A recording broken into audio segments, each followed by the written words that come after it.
અમદાવાદમાં કાલુપુર સ્વામિનારાયણ સંપ્રદાય સાથે જોડાયેલો એક જમીન વિવાદે ફરી ચર્ચા જગાવી। અરજદાર રમેશ ડાભીએ હરિપ્રકાશ મુનિ સામે એક જ જમીન 3થી વધુ લોકોને વેચી દેવાના ગંભીર આક્ષેપો કર્યા। અરજદારના જણાવ્યા મુજબ વર્ષ 2015માં ઉવાસદની 8 વીઘા જમીનનો ₹55 લાખમાં સોદો થયો હતો, જેમાં 12 લાખ રૂપિયાની ચૂકવણી પણ કરવામાં આવી હતી। ત્યારબાદ બાનાખત અને પાવર ઓફ એટર્ની પણ કરવામાં આવી। જોકે બાદમાં જમીન અન્ય વ્યક્તિઓને પણ બાનાખત અને પાવર ઓફ એટર્ની મારફતે વેચી દેવામાં આવી હતી તેવો આરોપ લગાવવામાં આવ્યો છે। સમગ્ર મામલે પોલીસ ફરિયાદ અને કોર્ટમાં સિવિલ કેસ ચાલી રહ્યા હોવા છતાં પણ 10 વર્ષથી ન્યાય મળ્યો નથી એવો દાવો કરવામાં આવ્યો। અરજદારે ધાક ધમકી, દબાણપૂર્વક સહીઓ કરાવવાની અને પોલીસ દ્વારા યોગ્ય કાર્યવાહી ન થયાના આક્ષેપો પણ કર્યા છે। આપણે લીધી હતી હસમુખભાઈ પરસોત્તમભાઈ પટેલ અને ઉર્ફે હરિપ્રકાશ નારાયણ મુનિ, રે કાલુપુર મંદિર, સ્વામિનારાયણ।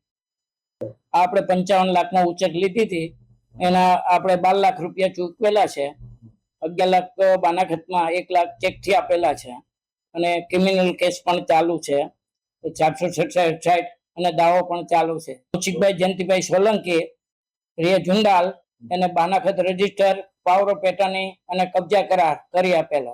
પછી આપણે કેસ કર્યો, અદાલત પોલીસ સ્ટેશનમાં અરજી આપી, પછી કોઈ એનો જવાબ ના મળતા પછી એને આપણે સિવિલ ક્રિમિનલ કેસ દાખલ કર્યો, પછી સિવિલ દાવો કર્યો। ના ભત્રીજાએ એક વાંધો મૂક્યો હતો, એનો હક છે અંદર, પણ એની હકને આપણે કઈ લેવા દેવા છે નહીં। આપણે તો મૂળ માલિક હસમુખભાઈ પરસોત્તમભાઈ પટેલ અને હાથબાર મુજબ અને રે સ્વામિનારાયણ મંદિર અને સાધુ થઈ ગયા કાલુપુર મંદિરમાં। આના સિવાયનું હજી ટાઇટલ ક્લિયર જગ્યા કરવા માટે અમને દબાવી અને એક દિલીપભાઈ doctor, Tarapur service road, Tarapur ગામની સામે અને સર્વિસ રોડ ઉપર એનો બંગલો, ત્યાં ઓફિસ છે, ત્યાં એક સંજયભાઈ કરીને, સંજયભાઈ રબારી, અને એ લોકો આવી અને મને મીટિંગનું બાનું દઈ અને મારી પાસે ગાડીમાં બેસી, કાળી ગાડીમાં બેસી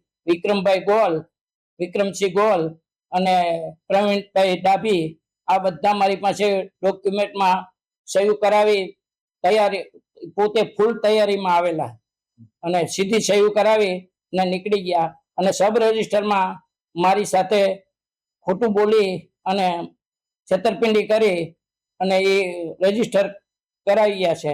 અમારી રૂબરૂમાં આ બધા, હું આ બે પ્રવીણસિંહને નથી ઓળખતો, નથી આ વિક્રમભાઈ ગોલને નથી મારે કોઈ પરિચય, અને આ સંજય આ પણ પેલા મારી પાસે એને આ તારીખે મારા નામનો ખોટો સ્ટેમ્પ લઈ અને ડોક્યુમેન્ટ પ્રાપ્ત કરી ને તૈયાર કરી અને દિલીપ ડોક્ટર અને ઘનશ્યામભાઈ કાળાભાઈ પટેલ, રે વાવોલ, એ પોતે મારે ત્યાં આવેલા અને અમારે કે તમારે સમાધાન કરવું છે, પણ મને ખબર હતી કે આ માણસ મારી સાથે ચીટિંગ કરવા આવ્યા છે, એટલે હું મહિલો નહીં, સુરનગર થી સુધી આવેલા છે અને અત્યારે હજી મને ધમકીઓ આવે છે કે તમે આ નહીં હજી કેસનો નિકાલ લાવો તો મારી પાસે રેકોર્ડિંગ છે, મેં ફરિયાદ પણ કરી છે, સુરનગર હું ઘરે હતો તે ફરિયાદ પણ કરી છે મેં।